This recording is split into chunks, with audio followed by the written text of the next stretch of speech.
was 6. Might have sounded behind them. Even down in, I don't think they use this. Florida, there's one to the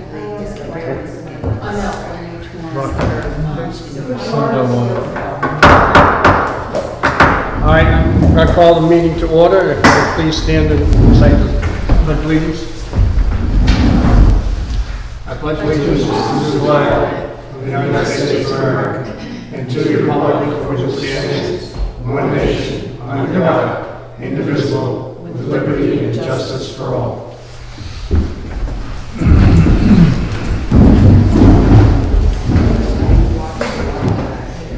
All right, thank you, and for those of you on YouTube, thank you for tuning in. The first order of business is the second reading of an ordinance repealing Chapter 40, procurement of material and award of contract, and adopting a new Chapter 40, procurement of material and award of contract. Would you like to take the lead? Sure, Mr. Mayor. This proposed ordinance is now in its second reading, and it was proposed to replace ordinance number 135, which had been adopted in 2002 and was amended later in 2005. This does several things. First off, it substitutes the current contract thresholds established by the Contracting and Purchasing Advisory Council of the State of Delaware, confirms the process for the engagement of professional services, authorizes the town manager to procure material through the department's Delaware's procurement portal, and lastly confirms that all contracts greater than $7,500 are to be brought to the council for approval before award of that contract. This has been discussed. There was an accompanying memo from May that has been circulated with the council and is available to the public upon request. I don't recall that there was a lot of comment about this last time from anybody from the public. There were questions from members of the council. And we've received no comments to date. Correct. Are there any further comments from the council? No. No. Okay, then we would ask if there are any comments from the public. You can send those in the Email address. The email address is on the screen. Thank you. Comment at oceanviewde.gov.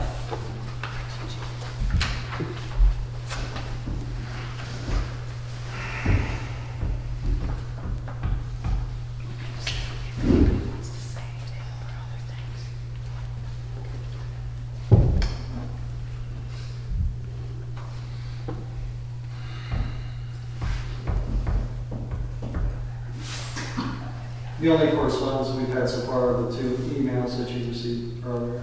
Yeah. No other comments? All right, hearing and reading no other comments, I'd like to ask for a motion to pass this ordinance as written. I'll move that we replace Chapter 40, Yes. procurement of material and award of contract, and adopt a new Chapter 40. Thank you. Can I hear a second? Second. All in favor? Aye. Any opposed? No. Thank you. Moving on to the second item. It's the second reading of an ordinance to amend the Ocean View Code, Chapter 169, Property Maintenance, Article 1, Grasses, Weeds, and Other Vegetative Growth, regarding trees, shrubs, and other vegetative growth within the town's easements or right-of-way. Mr. Mayor, this ordinance is intended to prohibit any person from maintaining streets, shrubs, trees, shrubs, or other vegetative growth on their property or within the town's easements or rights-of-way which interfere with or obstruct streets, alleys, avenues, lanes, and public grounds, or otherwise may be injurious to stormwater drainage systems, sewers, electric power lines, gas lines, water lines, or other public improvements. The town manager would be authorized to remove or cause to be removed or order the removal of any tree, shrub, or growth that interferes with these rights of way. We have, in the course of this is the second reading, we, in the course of the process of adopting this ordinance, have received a number of comments from Ms. Cherokee. Am I pronouncing that correctly? I think so. Ms. Cherokee, who has expressed her concern. She also asked that I speak with her attorney about this proposed ordinance, and I have done so. And I'm sure her attorney has described for her benefit the conversation that I had.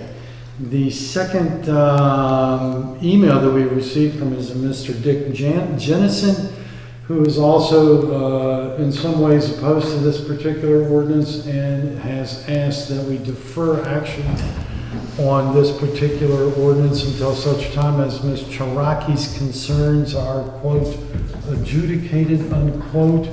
My response to that is that we cannot do so by the charter.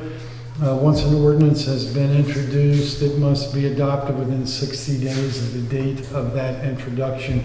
If we were to defer action on this until the next regularly scheduled meeting of the town council, then the 60 days would expire and it would have to start over again. The third email that we have received, if you'll bear with me, is from Mr. Ondo, Jeff Ondo. Mr. Jeff Ondo is also on Ogre Drive, and Mr. Ondo raises a couple questions that have not been raised before, but he does speak to one issue, and that is that in the ordinance, the language possessor of land is used, and that language has previously appeared.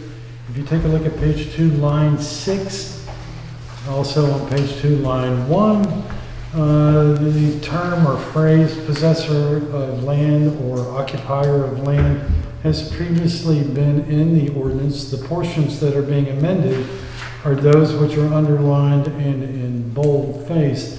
But by way of an explanation that may be satisfactory to Mr. Ondo, a possessor of land would be a tenant who is not necessarily the owner of the property, but is someone who goes out and plants grass, trees, puts planters in that would interfere with drainage, for instance, or plants trees that interfere with line of sight at corners on streets or avenues, or in some way interferes with electric power lines, gas lines. But it would be a tenant, not necessarily an owner when we use the phrase possessor. And it doesn't necessarily have to be a tenant, actually. If you think about it, I will use Mr. Reddington as an example. If Mr. Reddington had a grandchild and he had the grandchild, allowed the grandchild to live in the property that he owns, and that grandchild did one of the things that we describe in the ordinance, that grandchild is a possessor of land, even though not a tenant nor an owner. So that's why that language is in there. Does that prompt any questions? I'm afraid you're not speaking loud enough, maybe. What? Good, okay. Okay, any further questions, comments? No. These things don't work. Are the concerns mainly with the content or with the so-called interpretation problems? Mix? I think the concerns that I've read from the 3 emails may go to what is the duty of the property owner and what enforcement actions will be taken by the town manager. As far as the duties of the property owner or possessor or the occupier of land is concerned, what we're looking for you to do is not do anything that interferes with our streets or our drainage easements. If it impairs or impedes the flow of water, shame on you, you shouldn't be doing it. If it impairs or impedes visibility or in some way prohibits a person, for instance, from walking up a sidewalk because you have a tree hanging over the sidewalk, shame on you, that violates this particular ordinance. some questions have been raised about who will be required to maintain whatever it is that is the offensive action. If it's your tree, all you have to do is trim it back. You don't want us to do it. It may not be pretty when it's over. But on the other hand, depending upon what the circumstances are and what the facts are that are presented to the town manager and to the Public Works Department at the time of the event, then they'll have to make a decision as to whether or not they're going to enforce it or require the obstructing tree or whatever to be removed, or how they want to get it done. There will be some discretion in the enforcement.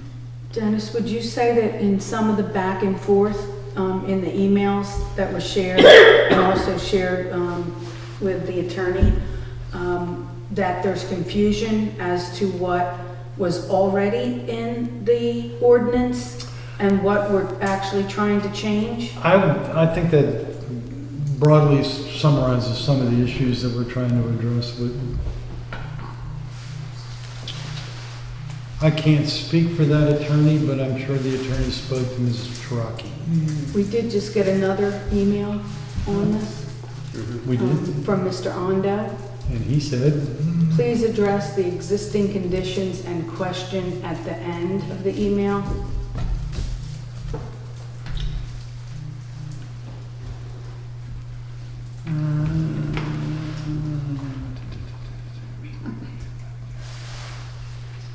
Mr. Rodman, hang on. I think it's in closing.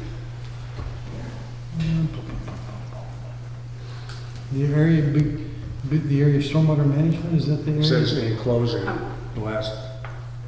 And the picture. Would you like me to read it? Yeah, maybe you should, because I Okay. don't have the same email that you're looking at. I'll read it. In closing, to pose the question, how does this wording protect us, the homeowner, from being financially responsible to fix, repair, maintain the pre-existing conditions caused by the design of the stormwater management system, especially since those contaminants will ultimately end, parenthesis, drain into the canal by design. I'm going to first off apologize to Mr. Ondo. I'm looking at a cell phone copy of the picture that he has sent to us. And it looks, from what I can see, I'm assuming that Mr. Ondo's property is at the same grade as is the little fence and patio that appears on the left-hand side of the, His property's to the left. to the left. It appears to me that the drainage facility, the stormwater management pond perhaps, looks like it has cattails or other forms of vegetation in it, are at least maybe 3 to 5 feet below the same grade. I don't know what from this photo is upstream from that. And so it's difficult to take this photo and make an application to it. And again, it goes back to my statement earlier. We're going to take these one at a time and see what we have in order to determine what enforcement is required. If you have some vegetative growth that is in a stormwater pond, it may not impair or impede the flow of water or cause some injury to other properties. We have to take them one at a time to see. I think we have, like, if we address the, how does this wording protect the homeowner from being financially responsible to fix? Ken, you may want to speak to that, or Dennis, but along the street, the ditches are owned by the property owner, and our ordinance isn't changing that. Is that correct? To the No. To Dennis's question, upstream from this swale that is shown with the cattails and whatever else is in there is the town's right of way. It's a 20-foot wide street, 15 foot of each side basically is the town's right of way. And in that right of way is a swale, a drainage swale that feeds these side ditches. The first 15 feet of these side ditches are in the town's right of way. The remainder of the side ditches, as noted on each homeowner's as-built drawing of their property, stamped sealed by a professional licensed land surveyor in the state of Delaware, is owned by said property owner. So we will maintain everything in our right of way. This ordinance would allow us, if we so choose, to maintain that as well.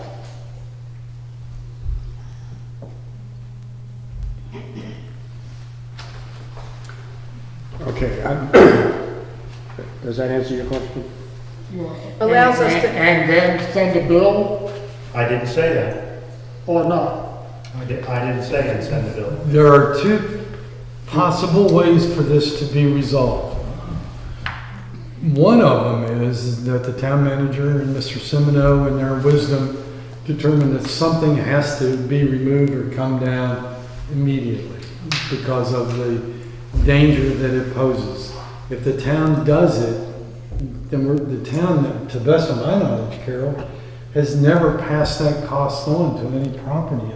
For drainage, or yes, we have for trimming sometimes. Sometimes. I mean, in the code you can. Well, that's the second part of where we're going. Okay. Okay. But we have not since I have. Since we've been here, we Right. have. The second part of this is that 169-2, which is not being amended and is part of this ordinance, but is not part of the amendment, says that if the town gives 10 days notice to an owner of property to remove whatever it is they're doing by way of vegetation, and it is not removed, then the town can go in and do it and assess the cost to the property owner.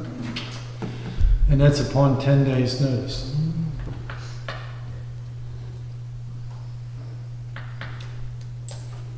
And I think Mr. Semino has said, to the best of his knowledge, we have not done that. I think the only time we've ever done it is with people who have grass growing out of their, Grass violations are the only things we generally pass on. vacant Since lots. Carol and I have both been here, no bills for maintaining things related to this ordinance have been passed on to any homeowner, property owner. All right, since we have opened it to a question that was sent to us, I'm going to ask anyone who is observing to send in their questions or comments on this ordinance the way we've done in the past, sending it to the, what's that address again? It is comment@oceanviewde.gov. Okay.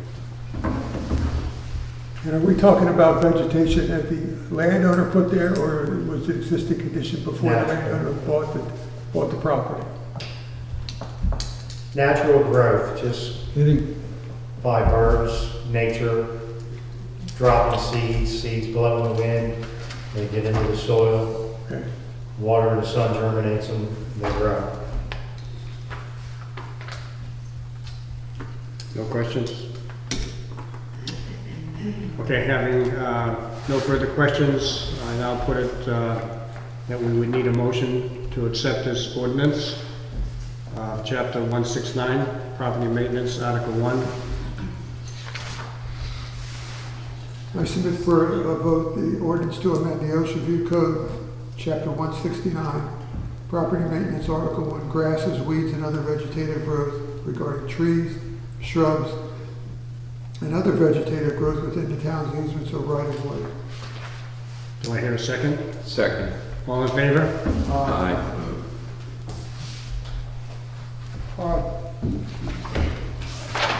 Okay. Hearing no no's, the ordinance passes. And I suppose, Mr. Mayor, we should note for the record that Mr. Malley is absent, so that the recorded vote will be 4 in favor, none against, 1 absent. Right. He didn't do it. Yes, but I thought we didn't accept it. He's participating, and if he does it by email, you can accept his vote, right? I mean, he's participating on YouTube. No, he's participating, yeah, he is watching it on YouTube, but he's sending me his vote. Not through the Connect? Not true. Yeah, okay. Right. That's a Dennis call. Fine. I thought we ironed it out. He voted yes for both. Well, I wouldn't count it. I wouldn't either. Okay. Yes, Uh, I know, well, the county. I agree that He voted yes, but the county counted. No, we just gotta say do it the has same to thing vote. all the way through. Okay. It passed unanimously. Okay, moving on, I need a motion to adopt the agenda. Need a motion to adopt the agenda? Second. All in favor? Aye. All right, thank you. I need a motion to approve the minutes of the regular meeting from October 12th, 2021. Need a motion to approve the minutes, the regular minutes from October 12th, 2021. Second. All in favor? Aye. Thank you. I now need a motion to approve the workshop meeting from October 12th, 2021. Approval of the minutes for the workshop meeting from October 12th, 2021. Second. All in favor? Aye. So passes. I now need a motion to approve the workshop meeting from October 26th, 2021. Approval of the minutes for the workshop meeting from October 26th, 2021. Second. All in favor? Aye. So passes. Thank you. We will now move on to, okay. We're now going to move on to the reports, and the financial report will be given by the town manager. Yes, Mayor and Council, you have the monthly financial report in front of you as of October 31st, 2021. Under real estate, we can share that as of October 31st, we collected 99% of our current year taxes. New construction, half-year tax bills were processed November 1st with a due date of December 31st. We began our reassessment of all properties on September 7th. Pearson's Appraisal Services is wrapping up their field work at this time and is expected to submit their finding to us in early December. Change of assessment notices will be mailed to all residents around December 15th with instructions on how to get questions answered or to appeal their assessment. So the staff is working on that as we speak. Balances, item number 2. Our emergency reserve trust fund has a balance of $912,542. Our capital replacement trust fund has a balance of $1,020,333. Street repair and replacement has a balance of $4,292,279. And our American, and that ends the trust, the reserve and committed funds. ARPA Rescue Act Fund balance, our first draw, $591,192 balance. Emergency Services Enhancements Funding Program, as of the end of October, 12 new home construction permits have been issued. The total cumulative collected and dispersed was $998,437, and we can share that we had new construction 39 homes, resale 75 homes, and 2 lots were sold during the period. Transfer taxes collected through September 30th, 2021 are from 42% new construction home sales and 0.3% land sales and 57.7% resales of existing homes, which is a very good sign. Financial statement recap, pages 3 and 4 rather, are followed by the October analytics on page 5 and 6. We can also share that we're at the halfway point of our fiscal year and of budget utilization, and we are at 47% as of October 31st, 2021. I'd be happy to answer any questions, and if there's anything that I'm unfamiliar with, I'll be happy to get back to you. I have one question. That one outstanding tax due in the amount of $1,239. Is that an abandoned property or a vacant property? I don't have that information, but I think it is. I believe from past conversations that it is. What address? The amount that's, account that we have an amount of $1,239 due. You know the address? I don't, not here right now, but I'll confirm for you. Okay. Any other questions? No. Okay, thank you. Moving on to the public safety report. Chief Yes, Hoffman. Mr. Mayor, I'm trying to make this brief. You've got a copy of the public safety report. You can see our training last month. We started summer's behind us now. We started kicking up our training again, so you're going to see more of that as we progress throughout the winter months.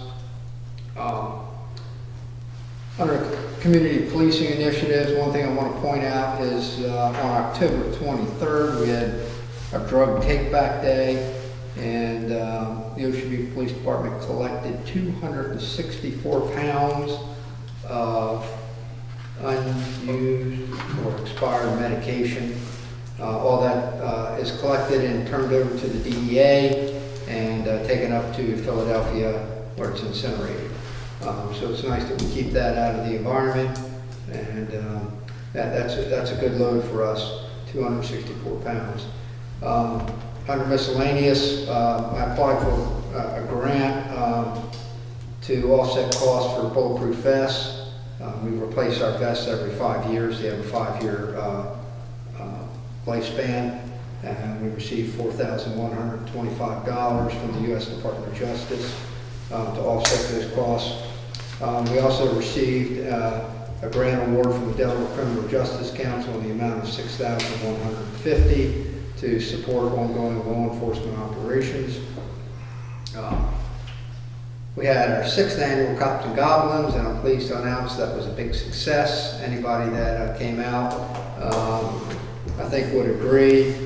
We were blessed with wonderful weather and a big crowd. Everything went off as planned. We were a little bit nervous the last couple of days, especially myself, but it all came together. So thanks to Captain Hall in particular for organizing this year's event, and all of the officers, staff in the police department and town staff, everybody came out and assisted, and it was a good event. We've received a lot of positive comments, and gonna wait about another 30 days and start planning for next year. Did you find estimated that crowd to be several thousand people participated in that? Yeah, I'm kind of bad at that. I was thinking we're definitely over 1,000. I've talked to some other people that have done big events, and they said no, we were more in the 2,000, maybe even 2,500 at the peak. But I don't know. Yeah, it was a good turnout. It was, because there appeared to be a steady stream of comers and goers. Yeah. So that's why I estimated it at around or over 2,000. Because I was very impressed with the attitude of all the town employees. Yeah, we had a great response from the community, and we're pleased to see so many of our local families and the businesses. We had more vendors setting up tables than ever before, and everything went off extremely well. We had Hawker's Barbecue there. Big shout out to them. Papa John's and Rita's with the food, and the FOP Lodge 16 came out and really supplied a lot of manpower and helped Sergeant Carter back there with the food, kept things moving, so it was a really good event. Our town manager doing the pumpkin patch all by herself. We got to get her some help next year. I know she was busy, but things went great. We're in the planning stages for next year also. Yeah, we're gonna about another, probably after Thanksgiving, we're gonna sit down and go do a little after action, you know, for this year's event, and we'll go ahead and we start thinking about next year. Thank you. Okay, we have Staff participated in a safety team meeting at Lord Baltimore School. We've installed a new software and a PMI evidence management tool to help track evidence and assets. I attended the annual police chief seminar on Veterans Beach. Then you've got a stat sheet with all of our stats for the month. Speeding continues and traffic enforcement continues to be an issue, and it looks like, if I added this up correctly, between warning tickets and actual summonses, we had 249 traffic stops for the month. And then finally, I attached some correspondence that we received, actually back in September, that was omitted from last month's meeting, from Miss Tricia Subic, 13 William Avenue, right on the street here, just thanking Corporal Burton and Corporal Anne-Marie Dalton for their response to a problem she had. And that is public safety. It's a very nice letter that she wrote thanking the police department. It's very nice. Chief, I was wondering if, when you do the data report, Yes. could you do a yearly report for, say, 2021 and compare it to 2020? Do you have that data? Like a year to do? Sure, we can do it. I tell you what, if you want, if we can wait until the end of the year. Right, that's what I'm talking about. Yeah, we can do something in January that we can do a comparison. Yeah, we can easily, with our new system that we've developed, we should be able to give you like 2019, 2020, 2021. So there's 3 years worth of data for comparison purposes. Yeah, that would be great. Thanks. Okay. Any other questions for the chief? I'm happy to see the training on responding to mental illness with compassion. I'm wondering who provided that training and what was it like? That training was actually online training, so we, and that's part of the this application called LexiPol that we use, and that helps us develop our policies. And so there's a training component to that that we buy into also, and we require the officers to complete online training monthly. I think daily also. We have daily training bulletins. So once a day they're getting it, and then at least once a month we try to do a 1 to 2 hour online training for that. So that particular training was online. The security, school security and law update, that was in person. The drug recognition expert program, that's a real big deal. So that's an intensive 2.5 week program that Corporal Hopkins is undergoing. He's got to take the final exam. To date, he's doing very well in the class. That'll be an important tool for the police department going forward. We're receiving more complaints and running into more folks that are driving while impaired by drugs. And so we're going to have an in-house expert to help us in those cases. The realistic de-escalation courses, they were in person as well, and that was through a grant that the Delaware Police Chiefs Council did in conjunction with the U.S. Department of Justice and the International Association of Chiefs of Police. That was a very good program. And again, going forward, you're going to see a lot of that. We're really laser focused on the mental illness because we're seeing so much of that, and the de-escalation, obviously, and the drugs. Those are 3 big target areas for us. Training. Yes, sir. We should mention that the LexiPol engagement of the police department in recent months, we were awarded a gold award from LexiPol because of the commitment to the training. Thank you. Moving on to planning, zoning, and development. Ken Simino. Thank you, Mayor Reddington. Just a couple of quick things. The ADA sidewalk improvement project at Savannah's Landing started on October the 18th. I anticipate this project to extend into early next year and then be completed. We accepted the FY22 patching and paving project. That was accepted by the town on November the 2nd. More noteworthy is that DENREC continues to work on their design for repairs to prong 4 of the default patch ditch. Prong 4 services several yards in Country Village as well as the Wedgefield community, and it crosses under Eastgate Boulevard. That's the section that they're working on designing. The project proposes to restore the channel bed, which at its current condition is several feet below the actual culvert pipe that carries the water under the road. So they're going to clear that out and restore the channel bed. We're working hand in hand with them because our project for our Country Village drainage improvements will convey water to that drainage system. We've exchanged design files. The town engineer's office and my office are working closely with them to get a good project that will be good for both communities. Land use and development. Ocean View Beach Club phases 3A, 3B, 4A, and 4B have been completed. The last dwelling unit is scheduled to be issued a certificate of occupancy this week. That's the K-Hovnanian portion of the development. Remaining is the portion up front, which is multifamily and a few commercial properties.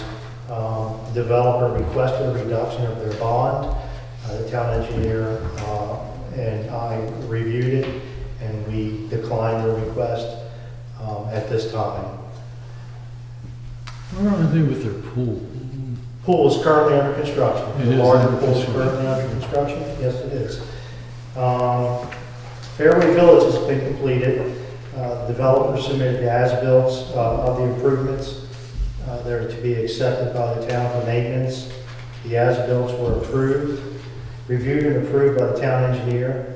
A formal request will be before mayor and council at next month's meeting to accept the deed of dedication for the streets. Worth noting under land use and development, things that came to my attention, not in the report after November the 4th when I completed it, is if you recall the Ocean View Beach Club North, they were seeking to rezone approximately 5.25 acres of land that were previously recorded as residual lands to construct 21 new townhomes. In January of this year, the Office of Planning and Development wrote a letter to Sussex County Planning and the Sussex County Administrator objecting to the rezoning and the construction of the 21 townhomes for a number of reasons. Detailed in the letter, mayor, council, and copies and stuff. I was informed Friday, late last week, that Sussex County denied their request for rezoning. The 21 townhomes will not be constructed. Instead, it looks like they're going to be constructing 10 single-family homes on that stretch of property, which will be more in keeping with the character of the entire community as a whole. Is that out around Overdrive? It backs up to Overdrive, and the letter was written basically. Our office was contacted by 2 residents on Overdrive requesting that we contact the county and jump in this and see what we could do to oppose this development. So we did, and it appears that our letter was at least part of the decision-making process for the county council. So that was successful. Also, the planning and zoning, the the Office of Planning and Zoning and the town in particular, we were recognized by the American Planning Association's Delaware chapter for the outstanding planning project for a comprehensive land use plan. They recognized us as being outstanding in the field of planning. Also, earlier this year, this was the second such award that we have won for the comprehensive land use plan. Earlier this year, the American Planning Association awarded the Small Town and Rural Planning Division Award. So that's the second award that we've gotten for the comprehensive land use plan. And the plaque is in the back. Yep, and the plaque will be displayed here at 32 West. Capital improvements, design of the pedestrian connectivity project on Woodland Avenue from Route 26 to Hudson Avenue is complete. This project will be advertised for bid in May of 22. Code enforcement, we unfortunately had to wish to issue a stop work order for the Stingray Harbor community for repeated violations of one of the conditions of the pre-construction meeting minutes. You may recall that this particular community received a lot of pushback from the existing communities, and one of the main things they were really concerned about was construction traffic utilizing Osprey Lane to access this community. So as part of the agreement in the pre-construction meeting, once Stingray Harbor was constructed, no construction traffic was to use Osprey Lane. Everything was to enter and leave the development of Stingray Harbor. This wasn't happening. It occurred on numerous times, which we documented. We finally issued a stop work order. Looks like we have some good things in place now, so we'll see how that goes. The rest is a rundown of the violations, COs, and business and rental licenses. If you have any questions, I'll be happy to answer them. I saw the new plywood barrier at Stingray. It doesn't look very sturdy, but I think they got the message. Yeah, that is up, and in addition to that, some signs will be placed at the entrance to Osprey Lane. There'll be orange construction signs with black lettering that say no construction traffic, and then there'll be signs down at Stingray, orange signs with black lettering stating that that's the construction entrance. So that should be helpful. Okay, good, thank you. Any other questions? No. Well, congratulations on the second award. Thanks. That comprehensive plan was well written. I refer to it a lot, seeing how much progress we're making. And I really compliment you and the staff for the work that was done. Thank you. All right, moving on to the town manager report. Yes, Mayor and Council, Cops and Goblins been mentioned. It was a huge success.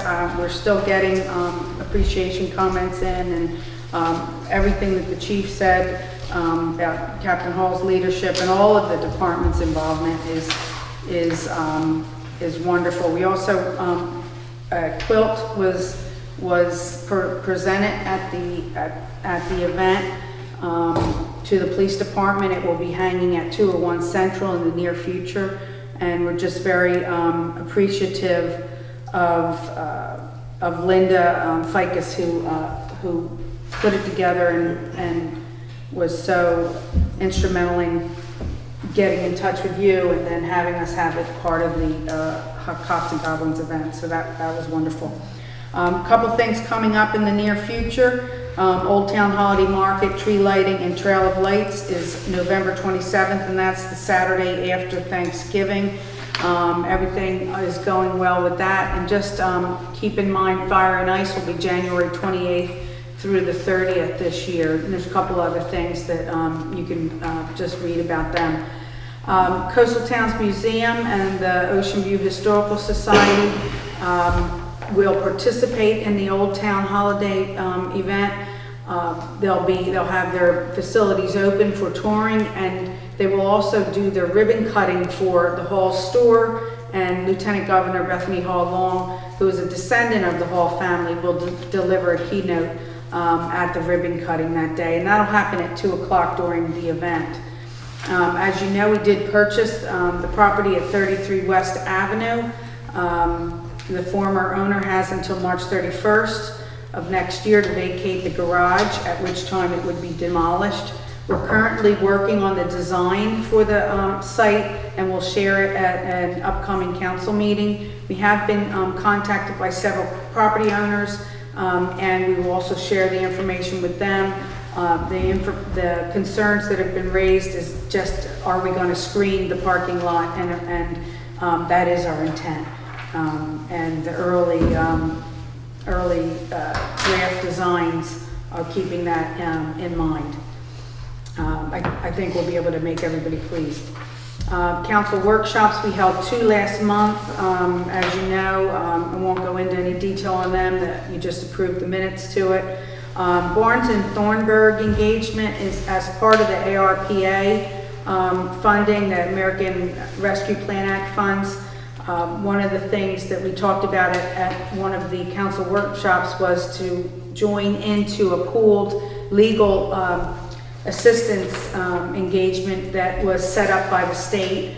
The cost of our engagement was $4,730 for unlimited access to assistance and guidance in the spending of our funding.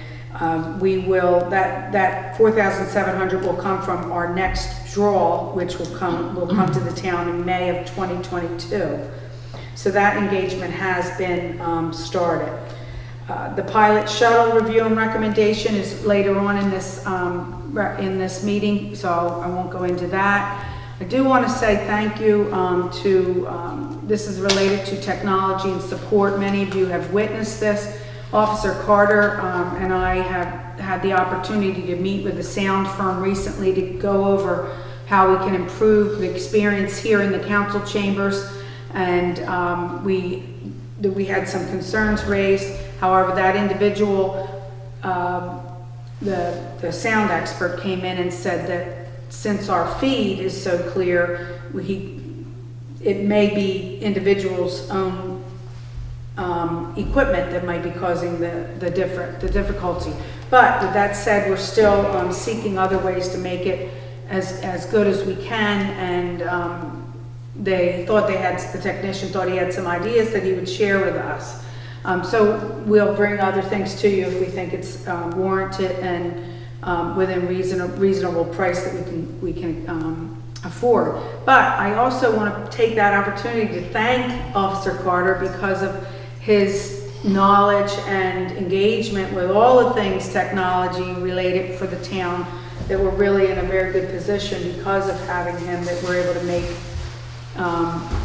good decisions, we're able to be flexible with this, and we're just very fortunate. I just want to say thank you for everything you've been doing, and Chief, I'm sure, feels the same way. I'd like to jump in on that. A big second on that, because he doesn't have any model for doing this. You'll look far and wide to see another council with a deaf or hard of hearing person on the council. So making these meetings accessible to everybody is just unbelievable. So thank you very much. Next, the fundraising concert for the Blue Star Memorial took place on October 15th with a large crowd. I heard from them today that they feel they have all the money to do everything that we need to do. I'll be meeting with them in the near future. We're trying to set a date, and we're trying to also get confirmation from DelDOT about when they will allow us to pull the trigger on this. I think I mentioned it before, but it's worth mentioning again. VFW Post 7234 has joined the effort as a partner and is donating $1,000. Final design will be worked on, and everybody will be able to see that in the near future. They're hoping to have it in place in the spring so that the plantings can go in and in time for the season. So we'll keep you up on that. In addition to that, you have the Public Works report, and I'd be happy to answer questions about that or anything else. Any questions? No? Oh, Carol, regarding the Blue Star Memorial, we're not going to be disturbing that drainage pond behind it. No, we're going to be staying in the area that's above the, adjacent the drainage pond and in the right-of-way, Del-Dot right-of-way, yeah. Okay, thank you. Thank you. We did receive the Millville Volunteer Fire Company report. They did 210 calls last month compared to 230 last year. And out of Ocean View, 39 of those calls came to Ocean View compared to 24 last year. Any further business before I open it up to citizen privilege? No. Okay, so we will now open it up to citizens privilege on the items of the pre-published agenda. If anyone chooses to speak at the first citizens privilege, he or she may not speak at the same topic, on the same topic at the second citizen privilege. So it's now open. There is one citizen privilege, or is that later? This is. Okay, thank you.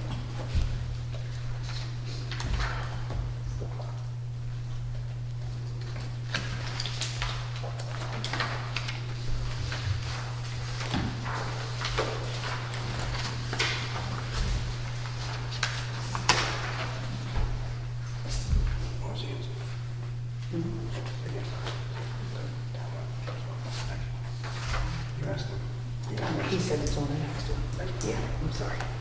I haven't had anything on the comment email. Okay. And we have 7 people watching. Okay, thank you. All right, moving on to new business. Do we have any new ordinances to introduce? No, sir. Okay. The second item is discussion, consideration, and possible voting on the ARPA funding recommendations. Yes, Mayor and Council, as you know, we had that council workshop on this topic on October 12th. I was given direction to move forward with the legal assistance mentioned just a little bit ago.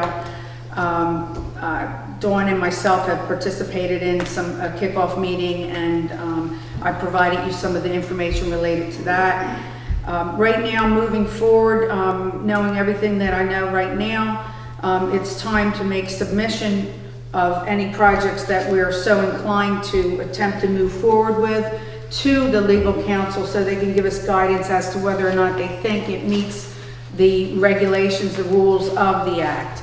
I have there's 4 bulleted items. They're not new to you. We've discussed them, but I'll point them out. The business support, economic development, complete streets, the facade improvement revolving loan program, the lost revenue building fund, Millville Volunteer Fire Company, and internet cable franchise expansion in Ocean View.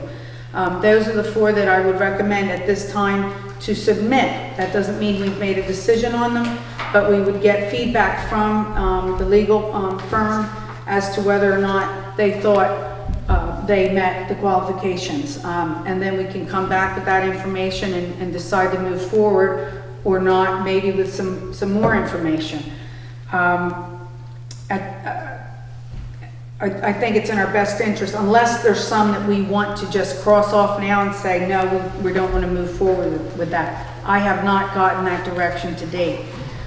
In regards to the internet cable franchise expansion, the funding, $100,000 that we wanted to put towards that, or we thought we might put towards that, I have been advised by representatives from the state to hold off on that consideration. And that's in relationship to the level of funding the state and county are supposedly going to funnel towards broadband in Sussex County. It's evolving. Nobody could confirm to what extent that would impact Ocean View. So it's my thought that we should go ahead and put it through to make sure we get it checked off, and I think it would be approved for use because that's kind of one of the most clear things in the ARPA language. That we go ahead and submit it anyway, and then I continue to engage with Sussex County, and we make sure that some of the efforts are going to be beneficial to the town. If you have any questions about that, I can answer it. I have one. Yes. Not a question, but a comment. On Friday night, Congress passed the infrastructure bill that has something like $46 billion. It's an unbelievable amount of money, but Yeah. devoted to broadband and all of that. So this item may very well undergo some changes, but I Yeah. support sending it on and see what happens. Okay. Okay. Any further questions or comments? No. If not, then I think we've had a lot of discussion on these 4 items. And we were in agreement for you to map those out for us, and you did a great job. So I think it's now time for us to decide to give you guidance. And I would like to ask for a motion to accept the 4 projects as outlined to go forward to the ARPA as our submission. Or to the legal first, yes. So I would need a motion to do that. Need a motion to accept the 4 projects for the ARPA funding as well as the legal guidance. May Can I hear a second? some help, Mr. Walsh? Yeah, I think what she's looking for is for your approval of her recommendation to submit these to, I can't think of the name of the law firm, I want to say Barnes and Noble. Yeah, no, that's wrong. But to the law firm for pre-eligibility review in order to determine their eligibility under ARPA. Is that where we're going, Carol? Yeah, Barnes and Thornburg. Barnes and Thornburg. Want to submit them, these projects, similar to the information I sent to you, I want to send to them so that they can tell us if it does meet the criteria for spending the funds before we spend it. This would then be in the file if they say yes, and we do in fact spend it, and 5 years from now the town is audited.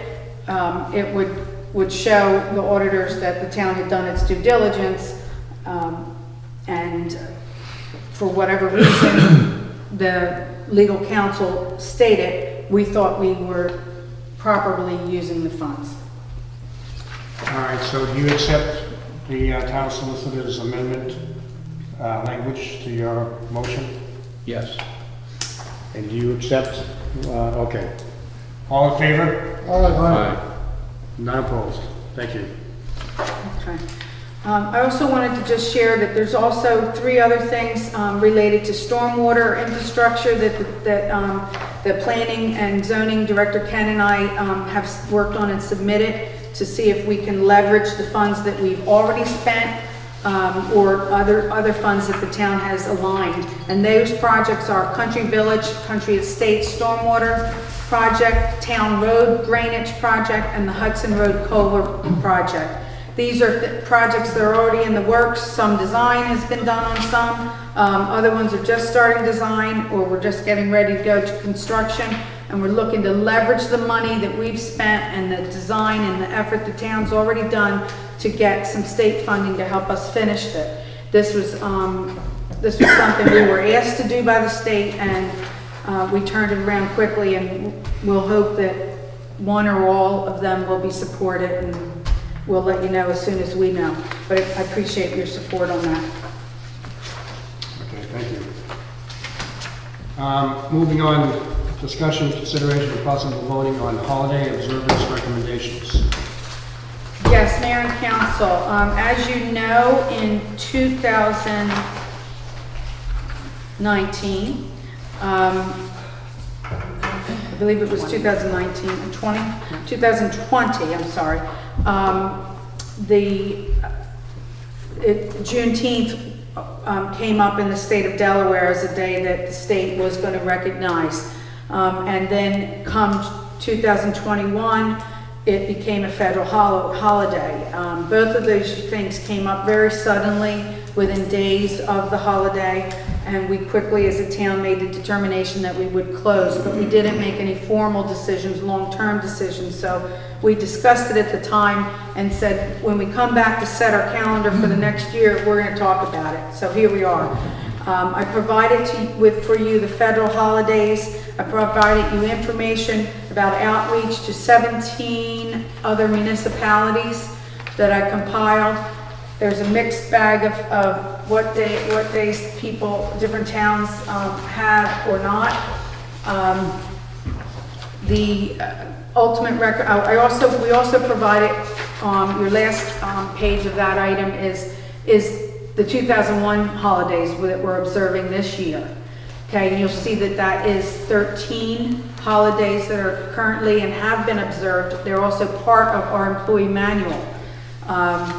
So what we'd like to know is, do we want to keep it to what we have been doing? Do we want to bring Juneteenth in as a 14th holiday? Again, I can answer questions about any of the detail that I provided. In recommendation, I am recommending that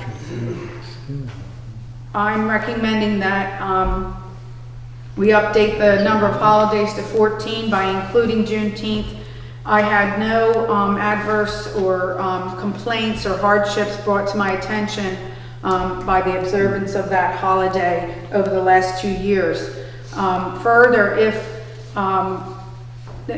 some towns do floating holidays, that does provide extra effort to us because we have to track that. The number of holidays afforded our employees, anybody's employees, is also thought to be a benefit to recruitment and retainage. If the desire is to stay with the historical 13 days, elimination of Columbus Day would be recommended. And we'd also, on occasion, now it hasn't happened most recently with COVID, but Return Day has been a day that comes up. And people are like, well, do we have off? Don't we have off? And in talking to people who are here much longer than me, it's come up before. It's not a day that, in my knowledge, the town has ever given staff off for. But again, I wasn't here and I never attended the event, so my insight is not that good, so maybe someone else has better. But I just thought, since we're talking about this, we should talk about it all at the same time. Questions? Yeah, I was just going to point out that we have had off in the sense that... For Return Day? Yeah, we normally get a wonderful invitation from our esteemed solicitor to attend the Return Day event, and it's open to town staff and council. As far as the police department goes, we're not off, we're working it, so we're up there in Georgetown helping out, but town staff in the past, I think, has had off, or has been invited, to Dennis's office to participate in the festivities. Yeah. It's true, we do invite people to our office, right, Mr. Twarzy? Yes, sir. Yeah, and I'm not making a recommendation that we do it. It's just, if when it comes up again, I'd like to know what council's thoughts are. It's the Thursday after the election day, and there was a time, if my recollection is right, it was actually a state holiday, wasn't it? Yes. I'm not sure that it is anymore, but there was a time when it was a state holiday. It's the day after the elections? No, 2 days. Thursday after and Tuesday Yeah, I after. think it still is. Georgetown. Yeah. I had a question, Madam Manager. What happened to Friday after Thanksgiving? Boy, around my office, you get Well, killed dead. Friday after Cut down. Thanksgiving is this is ours. This is the federal. This one is? Yeah. Oh, okay. The last page is ours. And I'm assuming Columbus Day won't be called that anymore, right? Yeah, and there's 4 that are different for us. Good Friday, Friday after Thanksgiving and Christmas Eve. And of course, Juneteenth is new. Carol, according to Google, Return Day is still a state holiday in Delaware. Okay. Now, we don't follow all the state holidays, and we don't follow all the federal holidays necessarily. Okay, so you said we had 13 holidays in the employee manual, but this is 14, it doesn't count Well, Juneteenth. it's got the, because it's including something from the previous year, just because, but it is 13 per calendar year. New Year's Day appears twice, because at the end of 2022, New Year's Day is on a Saturday, so we observe on Friday. If it's on, if something falls on a And so weekend. the next following year will be when the holiday is short.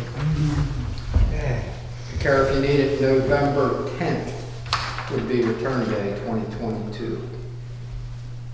Did you get that, Frank? Yes, sir. Yeah, so that would be, and Veterans Day is the 11th, so that would be 2. If we went with Return Day, that would be 2 in a row. So really, my main interest is making a decision about Juneteenth, so we're not, like 2 days or the day before getting hit by things, information that, as you may all recall, that we got, or outreach from the press about whether we're open or not. It'd be good to have, have it in part of our calendar for 2022 or not. Again, I can share that it wasn't a hardship. Nothing came to my attention. The staff time that is lost is made up. The workload wise, any police officers that are on duty that day would be at time and a half.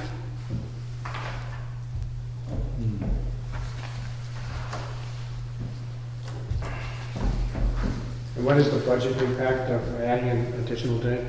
It's the time and a half for any, That's it. yeah.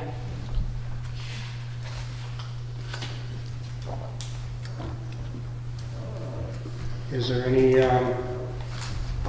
comment from the town council members as to what they think in terms of having 14 days versus 13 days? I think based on the minimal expense, we should add the day.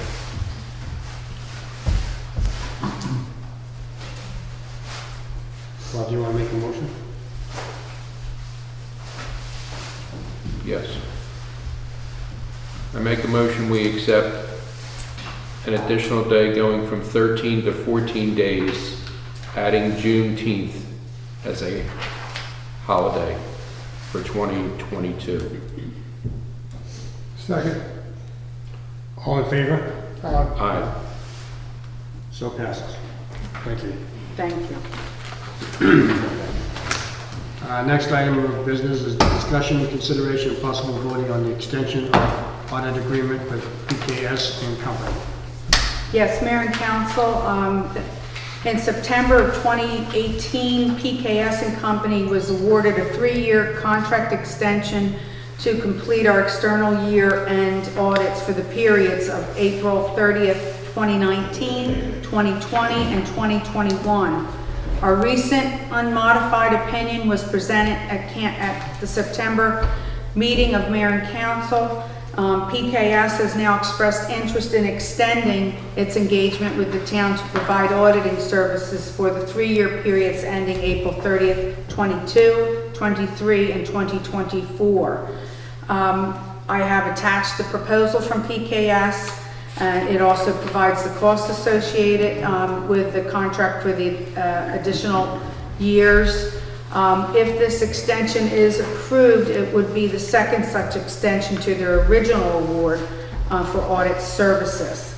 I also included Ocean View Code, Chapter 40, Section 40-2 for professional services, And that outlines that the award of contracts involving professional services such as accounting, architecture, auditing, and others shall be excluded from the requirements set forth above, and it's referencing section 40-1 for the purchase of material and supply and non-professional services. So it sets professional service out separate than the purchase of materials and non-professionals services.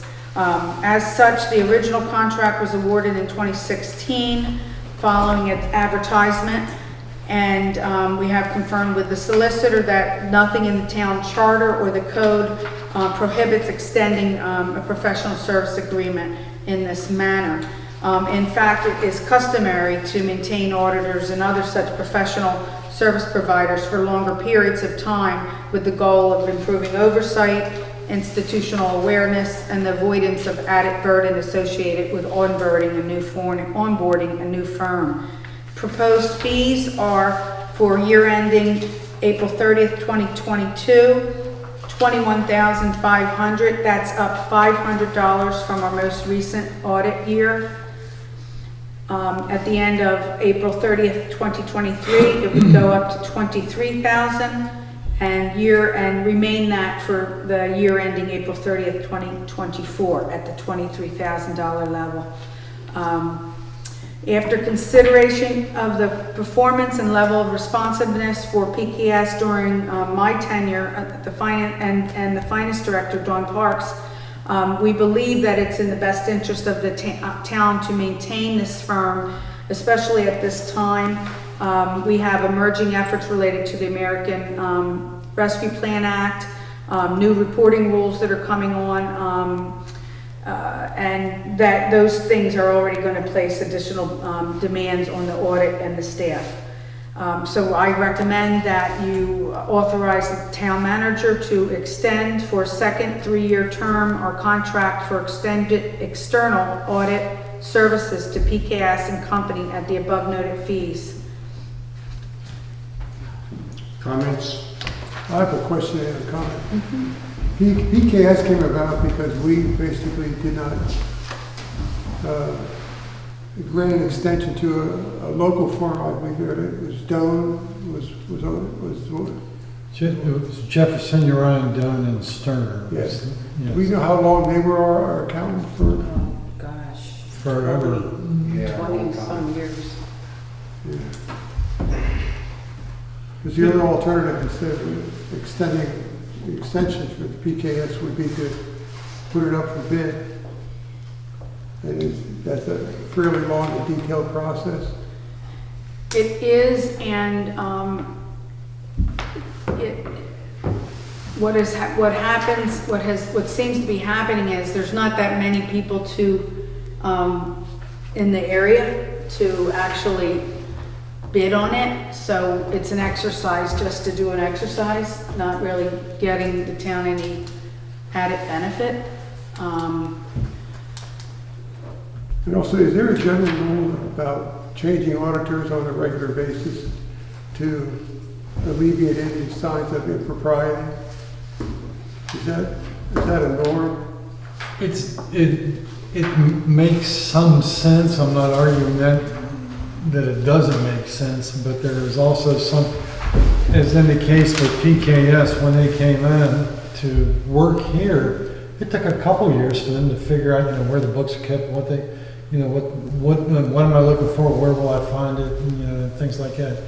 So there is a comfort level that is in existence between the auditor and those who are being audited. But it's still independent audit, and their professional licenses are in jeopardy if they fail to maintain that independence, particularly when they are certifying the use of state or federal funds are being done appropriately. I'm going to support Carol's application for this in particular because of the ARPA requirements.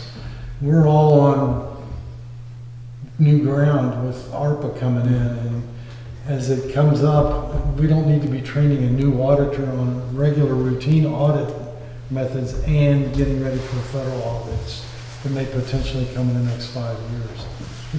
It's comfortable, but it's not comfortable in the sense that it would I don't think it raises any questions about the impropriety or the propriety Yeah. of the engagement. I too would accept the town manager's recommendation, because I have the implicit trust in our town manager and also Dawn and other people that handle the money for our town. So I would acquiesce to the town manager's recommendation. Any other comments? What's Yep. just one question. What generates the increase in the 23 and 24? Just general, Just general, yeah. nothing specific? Okay. Yeah, and it stays the same from 23 to Right. 24, just this year goes up. Okay. Thanks. I can also share that it's a regular occurrence that something might happen with grants or anything else that we're doing, that we have to go to them and get guidance about how to handle it. And having somebody that's familiar with our organization and the way things are booked gets us presumably a quicker and more thorough answer to things that come up. Okay, Frank, would you like to make a motion? Sure, I submit that we accept the town manager's recommendation for an extension of the audit agreement with PKS the company. A second? Second? All in favor? Aye. So passes. Thank you. Thank you. The last item, discussion, consideration, and possible voting on the 2022 pilot shuttle recommendations. Yes, Mayor and Council, last but not least. So I won't go too much into the background. I know you know it, and this is all available, of course, online. But we did put some funding in our budget for us to explore this, and this topic of maybe offering a pilot or offering a shuttle came up during the comprehensive plan. So we went through the effort of giving me the authority to move forward and review it, and I did. I provided you basic details of the assumptions that I made. I did engage with Jolly Trolley to determine their interest, because we are not in a position to be able to be hiring, drug testing, firing if necessary, managing and overseeing drivers for a shuttle. It's just not in our bandwidth at this time, staff-wise. So, best idea was, let's see if somebody that's already in the business would do it. They were interested in, and their cost to do so is included here in the information shared. We also were able to work with DART, who was favorable at giving us buses to be able to use. There would be buses that would be free to us, that we'd be able to use during our pilot. And the pilot was to be just next summer, if we were able to pull it off, and was to be just Friday, Saturday, and Sundays during whatever period of time we determined. And I did two different scenarios, as you may have seen. Limited route, just to get data along Atlantic Avenue to Bethany Beach. Bethany Beach gave us the approval to be able to drop off at no charge. Ken and I have been working for the better part of 2 years on excess parcels left over from the Atlantic Avenue job. We do not have, as we sit here today, full answers. It might be a 2 steps forward, 3 step back type thing, but we're still working on that. Peak summer months, shuttle ridership information was obtained from Bethany Beach and Bear Trap Dunes to attempt to gauge a probable ridership. And so all of that stuff went into figuring out, well, what would this cost? And ultimately, the viability of the pilot shuttle, when I put all of this together, for a 36-day 12 weekend or a 57-day 19 weekend pilot during summer months, is that it's very costly, and the town would have to subsidize it, and you'd have to likely subsidize it for more than the $45,000 seed money, which it's not my understanding at this point in time, at least, that you were intending to just fund without it being, you know, funded by the project, self-supporting. So, using this zero subsidy by the town per ride rate for the shuttle running 36 days, only 12 weeks, it's estimated that it would be about $8 per ride. I shared, I think I shared before and I'll share again, Bethany's shuttle costs 25 cents per ride. Is that per ride round trip? Per ride, 25 One way, cents. so- Oh, this, eight? Yeah. One way. Yeah, that's if we're covering everything in the estimated pricing and everything and the quotes that we received. A partial subsidy were deemed appropriate. There's different rates and things. We can tweak it, how many weeks, how many days, however you want. And of course it impacts the cost, but once you reduce it or the times, you also probably are reducing the likelihood of anybody using it, because you have to, with transit, if you're going to use transit, you got to be assured that you're going to be able to get back if you get somewhere. So, lots of information in here, and detail. Be very happy to answer any questions, or if anybody saw any fatal flaws in anything that I did, I'd be happy to have that, and I can redo things. But lastly, I can share, and I think I told you that I was going to be meeting today with DART and Millville to discuss this very topic, the pilot effort. So I was able to share this information. DART, of course, was not surprised that the cost would be a concern. They know currently they're still down 40% ridership since the COVID started. So DART is expressing that they're having some hardships.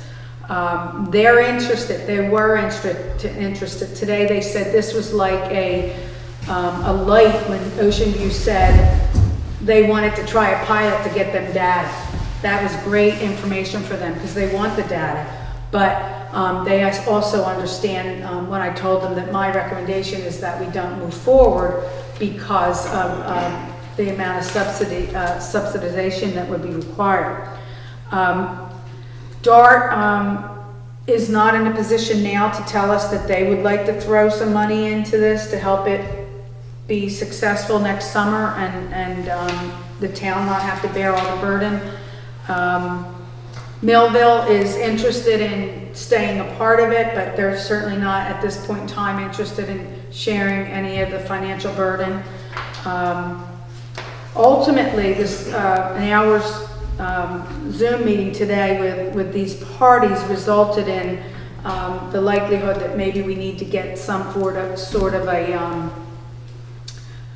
working group together that maybe includes all the quiet resorts. If you think of the chamber and the towns that are represented from it, that getting all of us together to talk, because not just us, but South Bethany, Fenwick, Millville, Ocean View, of course, and even Frankfurt have expressed you're not on 20, you're not on 24, you're not on 20, you're not on 17, you're not on 26. Why? And the team approach and gathering data and engaging the state might be where we need to go at this point in time. And if you are not inclined to move forward with a pilot in any of the scenarios or any that you come up with, then I have offered to try to get that first meeting going and to get the chamber involved to, cooperate with us as well. And that would be something after the new year. But at this point in time, we kind of need to make a decision because if we're going to do this, things have to be put into place and work needs to start on it. And Ken has a comment? Yeah, reading through your rundown of basic excess partial details, I did receive the estimates Oh, okay. on November the 3rd, which is we missed Which estimates? for the parcel, development of the parcels. Development of the parcels, not from DART. or Del Dot? For us, Okay, your third paragraph. okay, gotcha.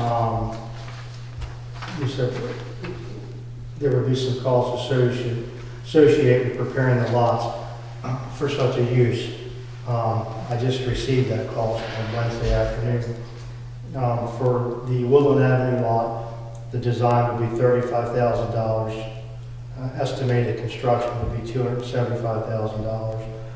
And the construction inspection would be $30,000. Now, keep in mind, he's talking if we're successful. This wouldn't be done, the pilot does not spend this money. No, The pilot this is just to develop the lot. just uses the property Right. in a safe manner. So that would be $340,000 to build that lot. For the West Avenue location, it would be $40,000 for design, an estimated $400,000 for construction, and an estimated $45,000 for construction inspection, for a total of $485,000.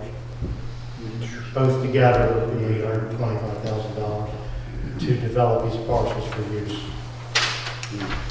And with that, I think I forgot to mention that all of these costs include us getting buses for free, which eventually you have to pay for the buses.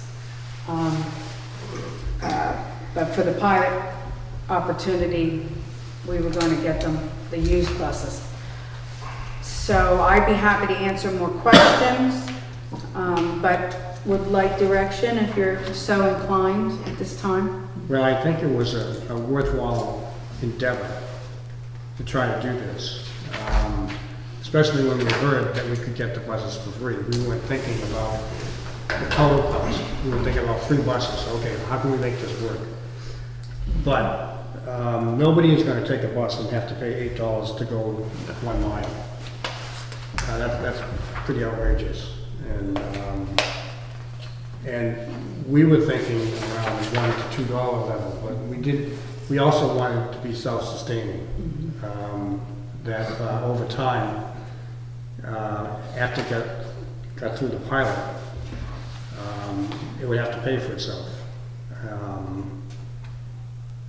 So I agree with your analysis that it's just too costly and something that we just can't afford at this time. Any other comments from the council? I agree with everything you said. Same.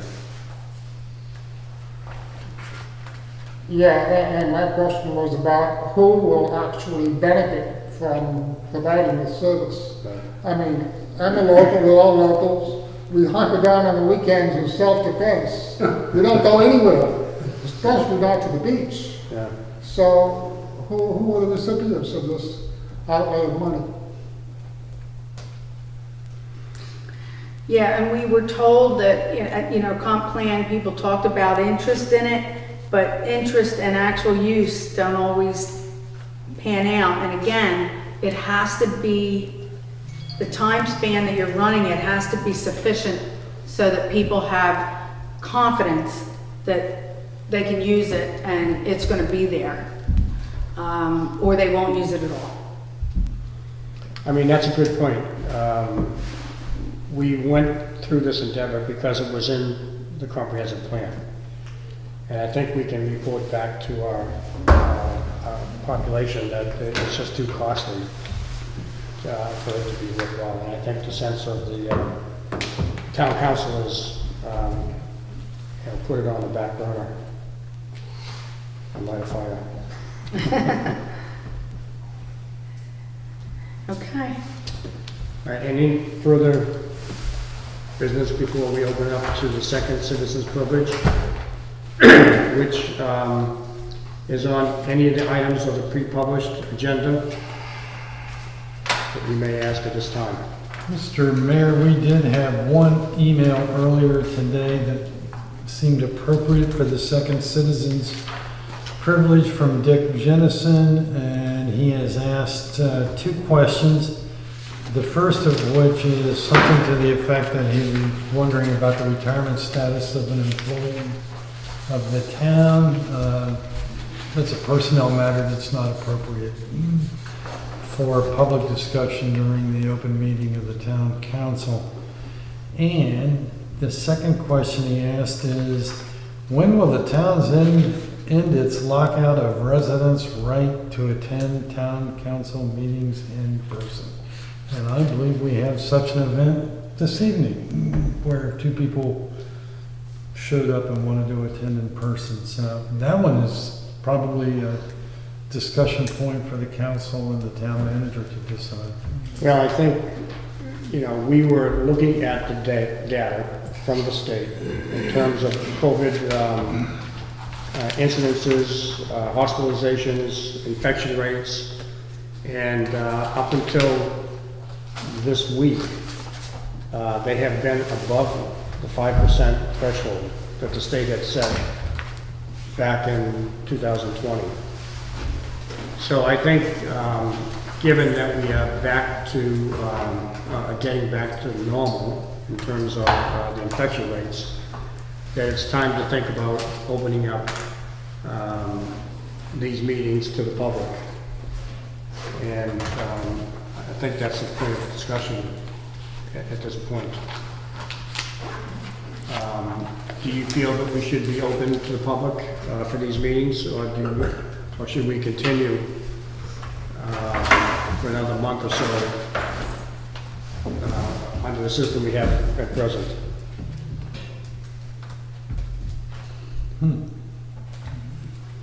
Maybe we should wait to closer to the next meeting to make that decision.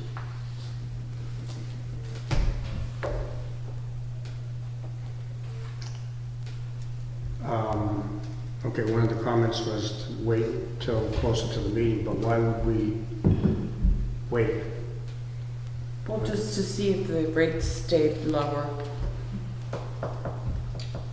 I think the town clerk is indicating that we should watch the rates, and if the rates were lower when we put out our advertisement for the meeting, then it's that time would be such a time that we would say the meeting, in our advertisement, the meeting is this date, here's the agenda, you're welcome to attend in person. Okay. But do we want to take a sense of the town council in terms of opening it if the rates continue to fall? Or in person, yeah. Town manager and I, town solicitor just mentioned something, and town manager and I discussed this earlier today. Our planning and zoning meetings and board of adjustment meetings have been in person for several months now. Okay. It would be good to know where council is on this in advance to preparation of the next agenda, and then we can look at the counts. Well, it seems to me that if the Board of Adjustments and Planning and Zoning have been public for months now. 2 months. 2 months. And the data is supporting the idea that we can go back to normal, maybe to have some distancing in terms of the chairs.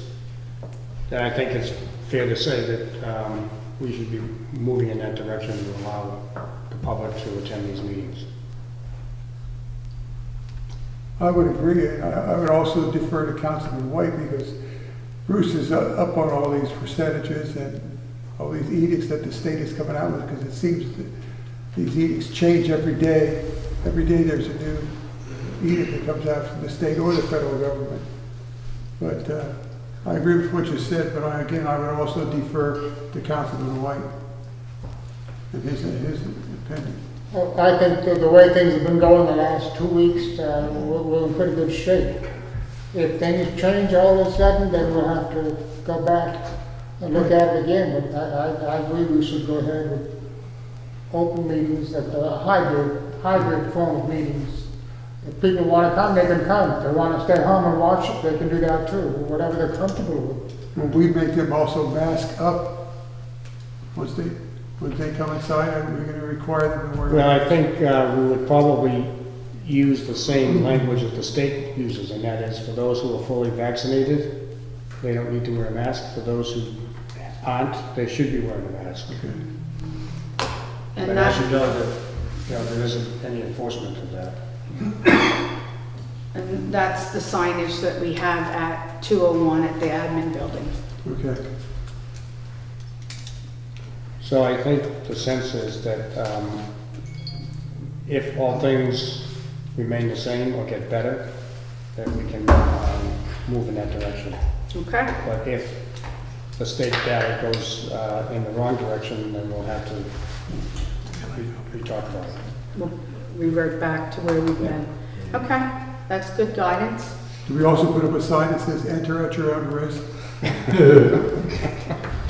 That's always been the case, Mr. Ford.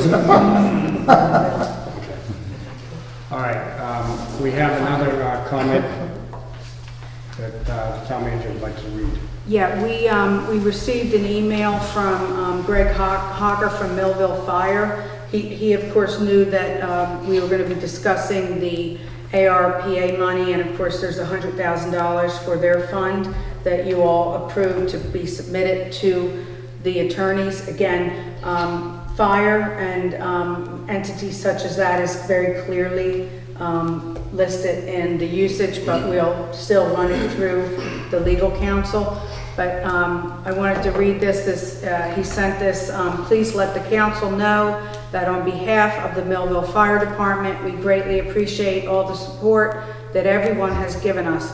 All the funds will go towards our building cost, and I'm going to recommend to the company that one of the main hallways is named after the town of Ocean View. Thanks again for everything. That's nice. Okay? Did we have any comments sent in? No comments through the comment email. I still have 4 people watching. Okay. Any further comments from the town council? No. Then I think we should, I should get a motion to adjourn.